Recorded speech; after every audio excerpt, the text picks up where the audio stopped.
میں آپ نوجوانوں کی ایک بہت بڑی وکیل ہوں۔ میں آپ کو کوئی الزام نہیں دیتی۔ جو آپ کو دیا جاتا ہے وہ آپ لے لیتے ہیں، اور ہم آپ سے توقع یہ کرتے ہیں کہ جو آپ کو نہیں دیا گیا وہ آپ کے پاس ہونا چاہیے۔ غلطی ہماری ہے۔ آپ میرا مستقبل ہیں، میں آپ کا ماضی ہوں۔ ماضی کو رد مت کیجیے، پرکھیے، جانچیے۔ اگر کچھ اچھا ہے تو آگے لے کے بڑھ جائیے، اور پھر ماضی کو دہرائیے گا نہیں۔ ہم آج تک پچھلے 75-76 برس میں ماضی کو دہرانے کی فکر میں ہیں۔ وقت گزرتا ضرور ہے مگر پلٹ کے نہیں آتا۔ ہمیں وقت کا مسافر ہونا ہے، پلٹنا نہیں ہے گستاخی اور بد تہذیبی کی طرف۔ اور ایک بہت لطف کی صورتحال اس وقت موجود ہے کہ بزوم خود جو خود کو بڑا پرہیزگار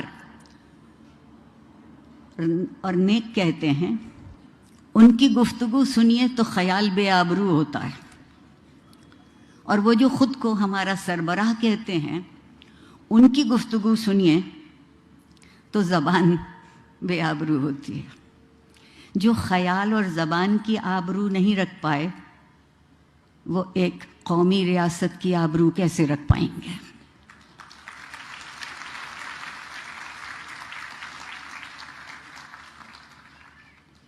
وقت اور زمانے کا فاصلہ نہیں ہوتا۔ فاصلہ اس وقت ہے جب ہم ایک دوسرے کے قریب آ کے درد مند ہونا شروع نہیں کرتے، اور درد مندی کس بات کا نام ہے کہ ہم زندگی کی اور زندہ رہنے والوں کی قدر کر سکیں، احترام کر سکیں۔ ہمارے ہاں احترام کا مطلب یہ ہوا ہے کہ گویا ہم خود نیچے ہو رہے ہیں۔ عاجزی سے بڑی کوئی خوبی نہیں، اور عاجزی سے بڑی کوئی دولت نہیں۔ میں آپ سے، لمس کے طالب علموں سے، اور جو تجربہ میرا یہاں رہا ہے، اس بات کی توقع بہت یقینی طور پر کر سکتی ہوں کہ یہ جو درد مندی کی متاع ہے، آپ اس کو تہذیب سے باوضو رکھیں گے۔ بہت ضروری ہے۔ ہم یہ سمجھتے ہیں عام طور پر کہ صرف جسموں کی عصمت ہوتی ہے، نیت، فکر اور عمل کی عصمت اس سے کہیں زیادہ قوی تر اور اہم تر ہے۔ اس لیے کہ جب زندگی بسر کرتے ہیں تو زندگی کی عصمت کا نام اخلاق ہے، اور میرا جی نہیں چاہتا کہ آپ میں سے کوئی بھی بے عصمت، بے اخلاق زندگی گزارے۔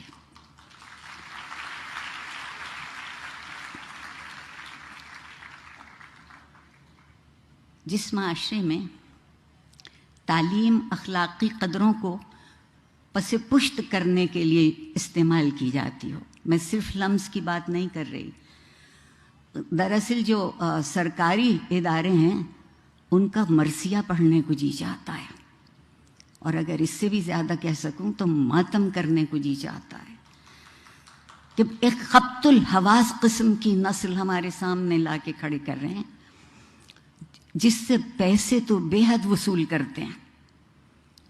ماں باپ کی زندگیاں ان پیسوں کی خاطر نچوڑی جاتی ہیں، اور اس کے بدلے میں انہیں کیا ملتا ہے؟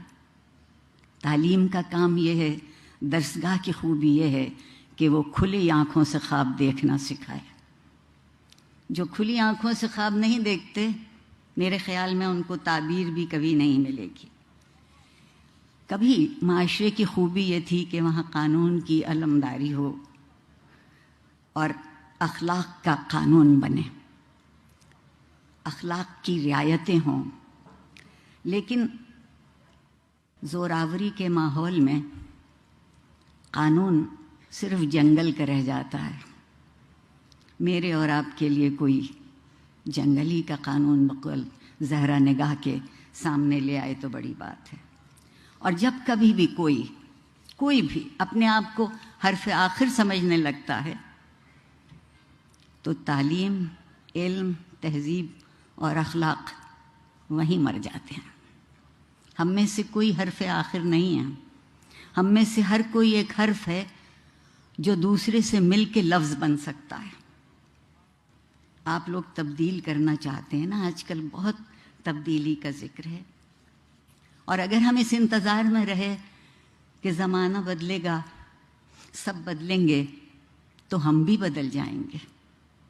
میرا خیال یہ ہے کہ بجائے غم اور غصے کے نڈھال ہونے کے، میں بہت وقت آپ کا نہیں لوں گی، ایک شعر آپ کو سنا کے آپ کے صبر کی اور آپ کی توجہ کی اور آپ کی عنایت کا شکریہ ادا کر کے چلی جاؤں گی۔ اقبال عظیم آبادی صاحب کا شعر ہے کہ بدلنا ہے اگر تو رندوں سے کہو اپنا چلن بدلیں، فقط ساقی بدل جانے سے میں خانہ نہ بدلے گا۔